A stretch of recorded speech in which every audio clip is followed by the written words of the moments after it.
Welcome to the Sharkpreneur podcast with Kevin Harrington and Seth Greene. Kevin Harrington is the inventor of the infomercial, one of the original sharks from the hit TV show Shark Tank, and has generated over $5 billion in TV and digital direct response sales. Seth Greene is the world's first trusted authority on cutting-edge direct response marketing, a best-selling author, and the only 3-time Marketer of the Year nominee. On the podcast, Kevin and Seth interview sharkpreneurs who share straight talk on what it takes to explode your business. Why do so many businesses struggle while others seem to explode overnight? Do you wish you had the secret to this type of exponential growth? Now, I've scaled more than 20 businesses to over $100 million, and it's not just luck. In my new book with Mark Tim, Mentor to Millions, you'll learn the repeatable framework I use in all my business ventures for massive success. Order at kevinmentor.com and get over $1,000 in bonuses. Head to kevinmentor.com. Welcome to the podcast. This is your co-host, Seth Greene. Today, I've got the good fortune to be joined by Stephen Summers from marketplacesuperheroes.com. Stephen, thanks so much for joining us. Oh, thanks for having me on. This is a true honor to be on a big-time show like this one, Seth. I greatly appreciate that. Let's go back in time a little bit. How did you get started? Yeah, well, like a lot of people, I'm sure, listen to this show. I had no clue what I wanted to do with my life when I was in my teens. I thought I actually wanted to be a rock star. So you might have guessed that didn't work out. Basically, I was ended up working in a job as a data processor for the government because I was doing that to pay my way through trying to make it in music.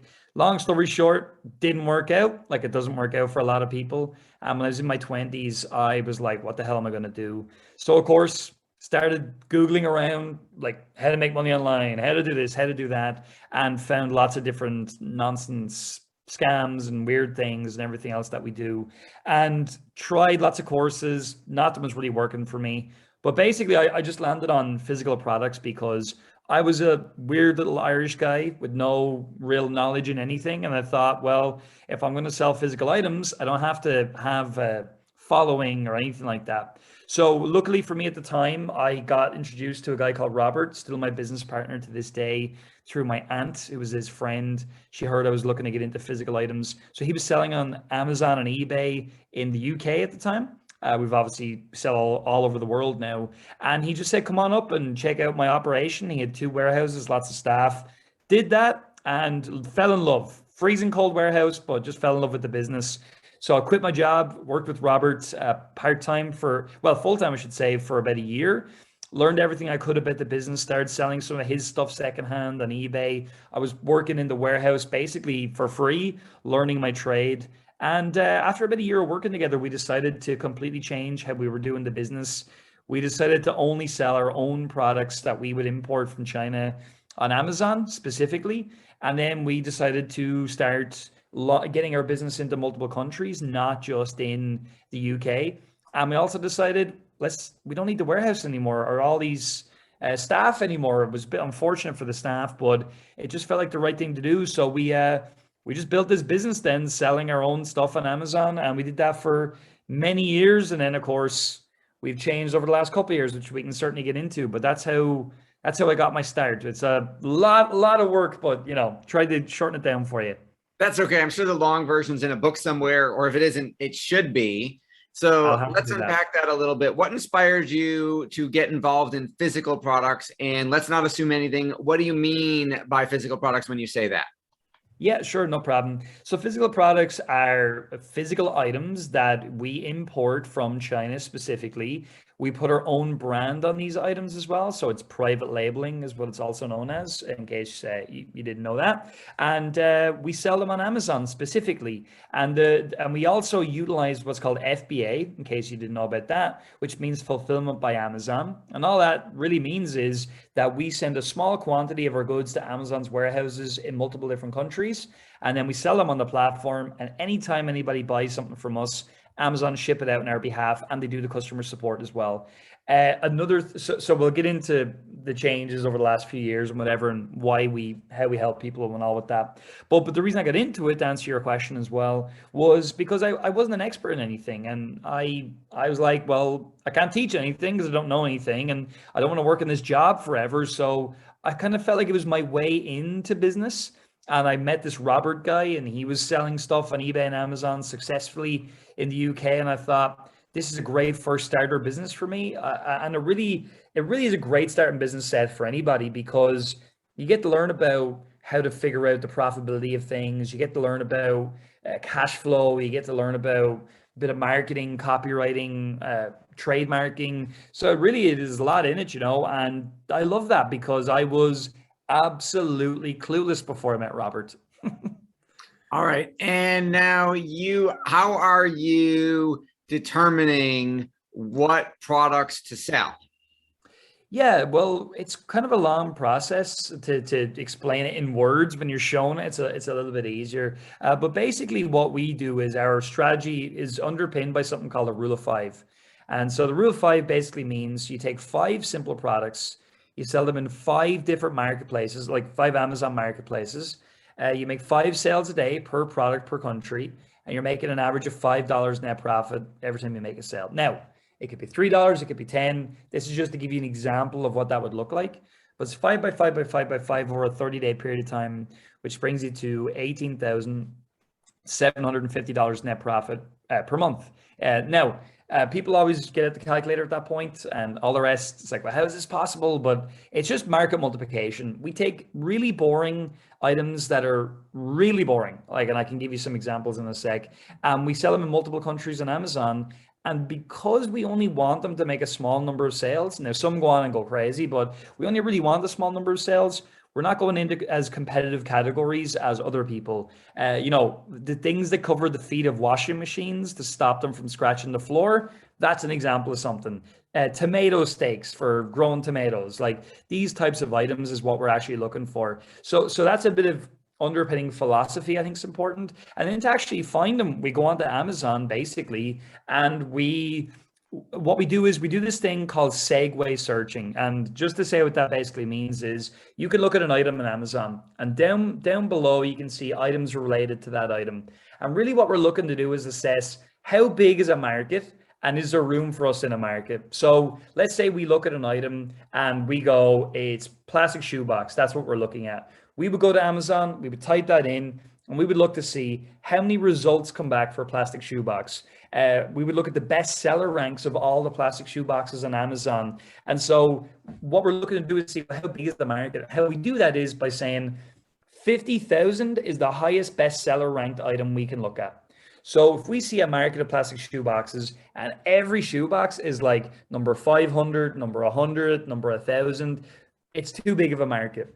And on the other hand, if everything's up near 50,000, it's too small. So we have all these different factors basically, and we have a little piece of software that we built.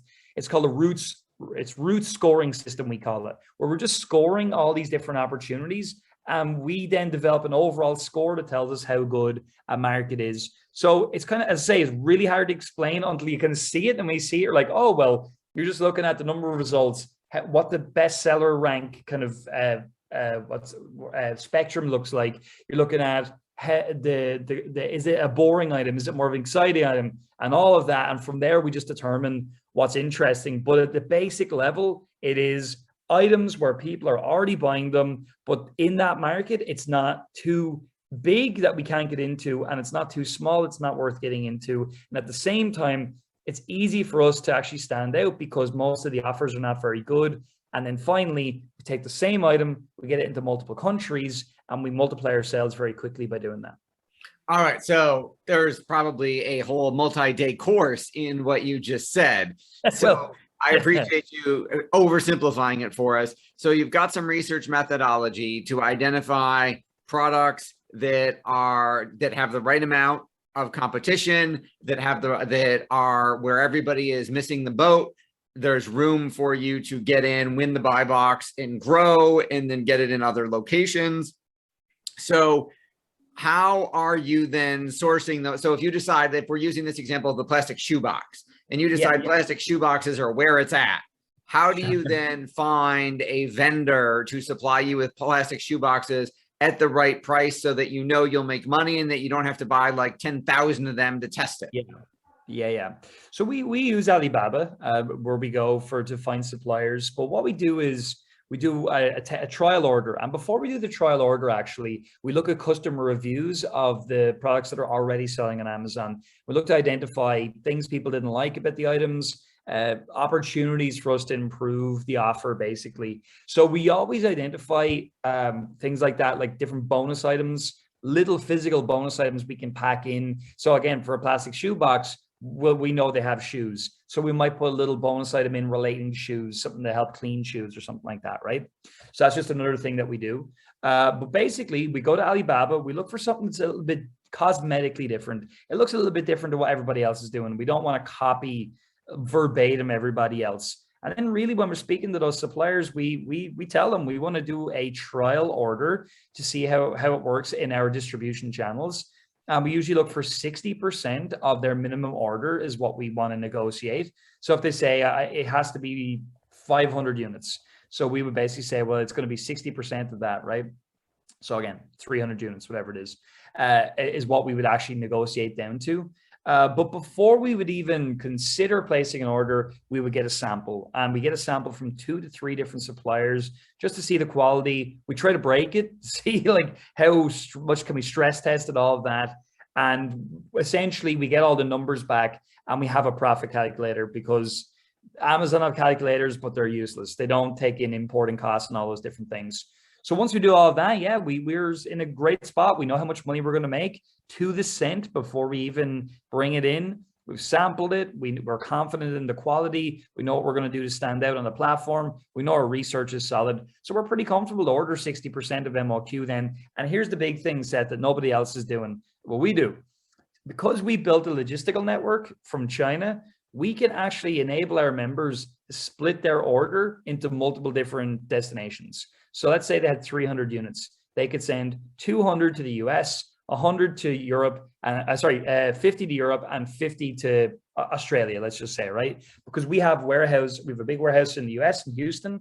We've got a warehouse in Australia. We've got a warehouse in the UK. We've got a warehouse in Canada as well. So that's a big game changer for our clients that not everybody has the opportunity to do.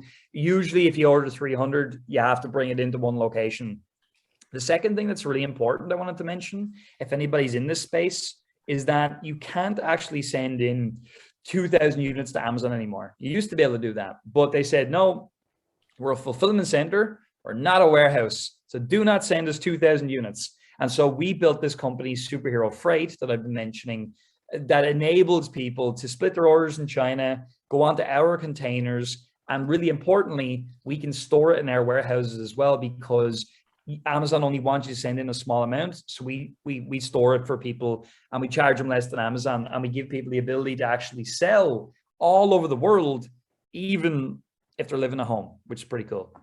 That is very cool. So how do you then, without giving away obviously the secret sauce, how do you then differentiate your plastic shoebox from the other plastic shoebox that are already on Amazon to get them to stand out? Yeah, so review mining is one thing I was mentioning. Go down and look at the 2- and 1-star reviews and see what people weren't happy about. That's a great way to start. Some people might be like, the opening on the shoebox was no good. It ripped easily, or it was just poor, flimsy quality. All of these different qualitative things you can take notes on.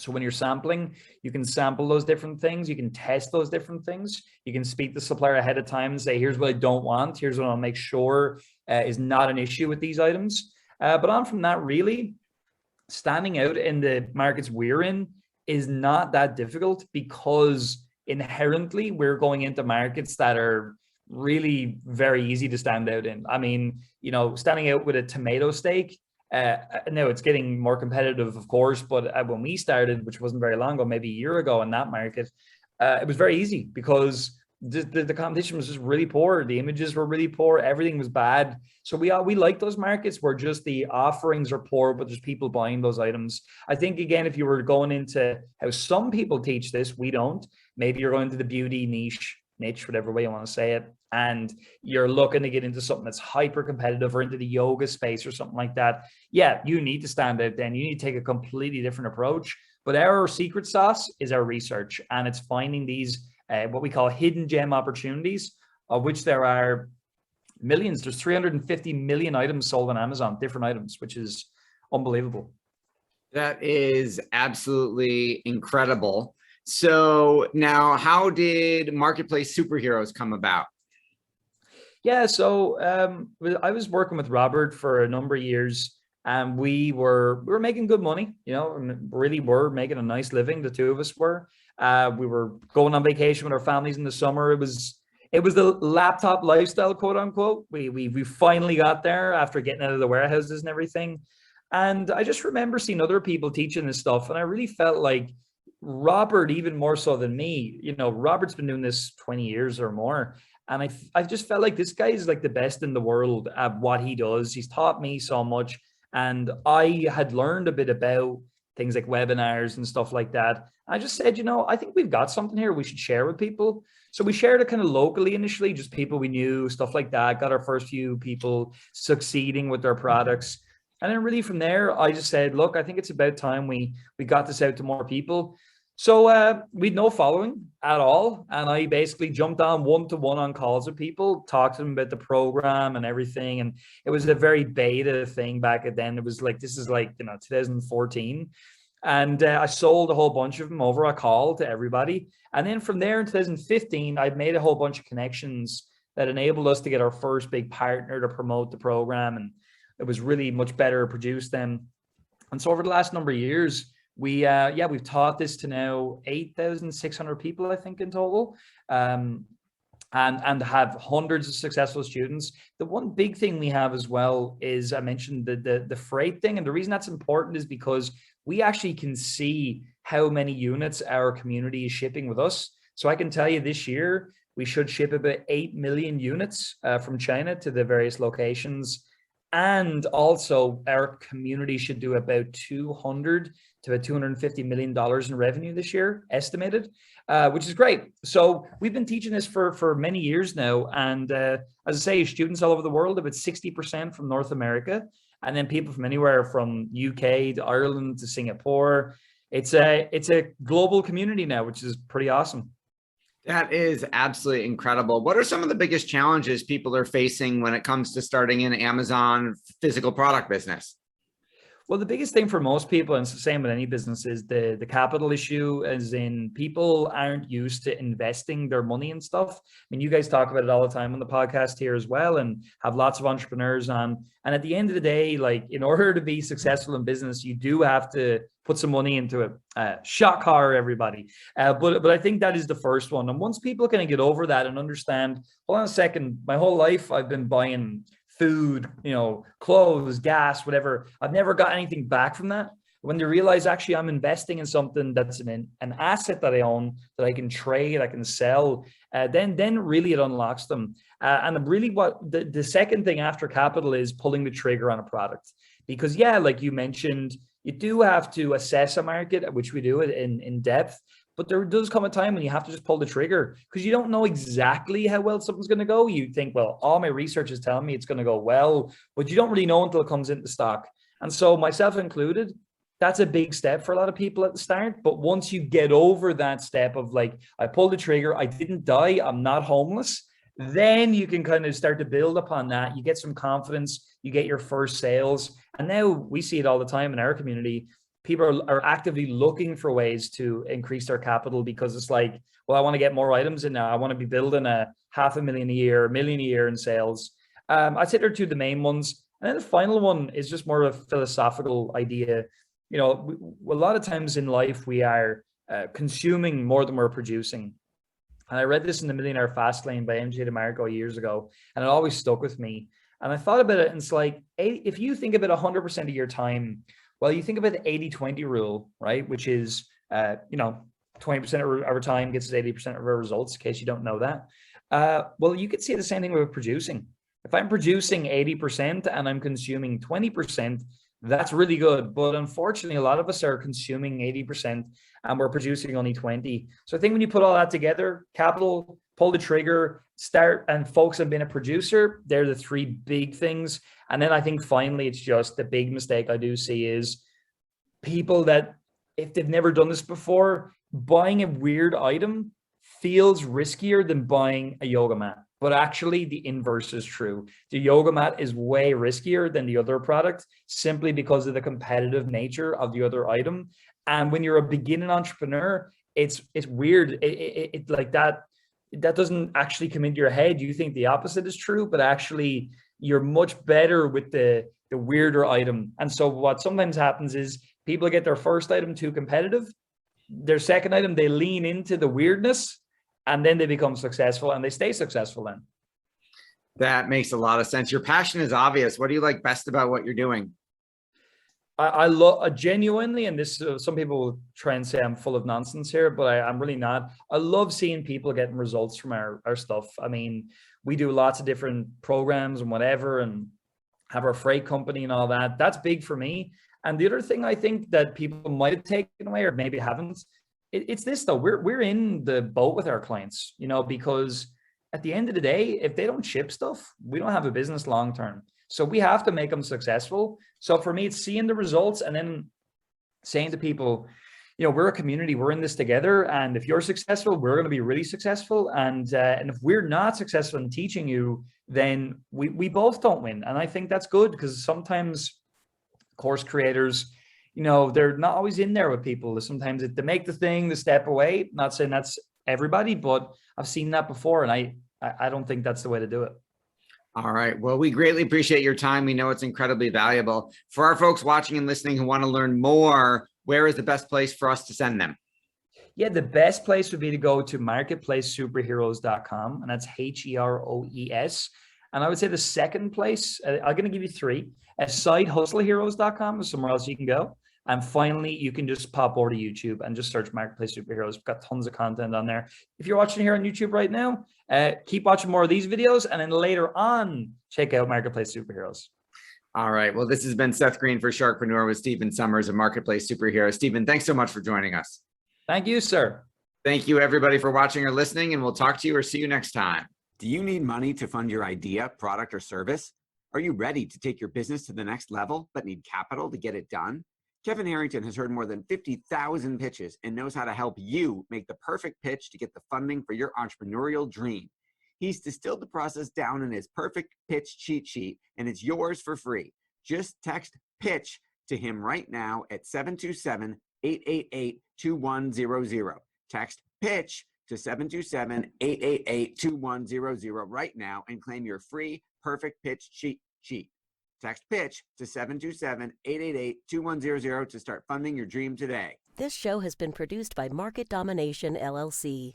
To discover how you can have your own show completely done for you and turn it into a real published book and become the authority in your marketplace, go to www.marketdominationllc.com/podcast offer.